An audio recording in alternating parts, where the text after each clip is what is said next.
Isu apa terakhir bagi saya? Penghakiman yang telah diambil terhadap beliau adalah satu yang dan beliau telah diberi ruang yang secukup-cukupnya. Dan saya boleh katakan hakim Mahkamah Malaysia adalah yang paling adil di dunia, yang paling bertoleransi dalam beri.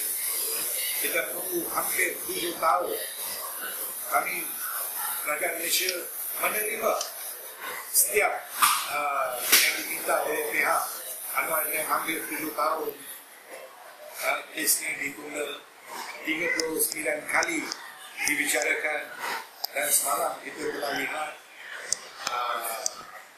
satu keadilan kepada pihak yang didakwa, dan pihak membangkang kata kes ini adalah dicipta untuk mematikan karier politik. Bagi saya, ini bukan untuk membunuh karier politik. Kalau Barisan Nasional Salib, ini bermakna kita dengan fikir daripada semula. Kenapa pemimpin pembangkang lain tidak difitnah? Kenapa hanya Anwar Ibrahim? Adakah ini bermakna pembangkang juga mengatakan sesuatu yang menyerang kerajaan akan difitnah? Ini adalah satu fitnah yang salah.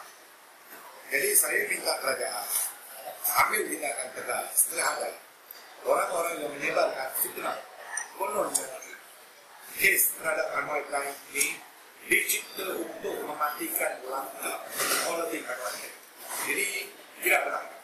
Ini adalah sesuatu yang tidak benar, dan menuduh mahkamah dikuasai oleh Barisan Nasional pun adalah fitnah yang besar. Sebab ada juga politik pembangkang yang terlepas, yang terbebas daripada tuduhan.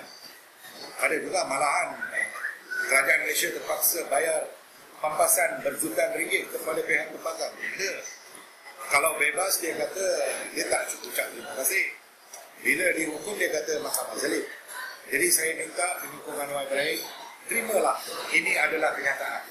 Mahkamah tidak dikuasai oleh janji kuasa ataupun mana-mana pihak. Ini adalah ketentuan dan mengikut pengadilan yang sewajar-wajarnya, mengikut undang-undang yang termaktub di Malaysia.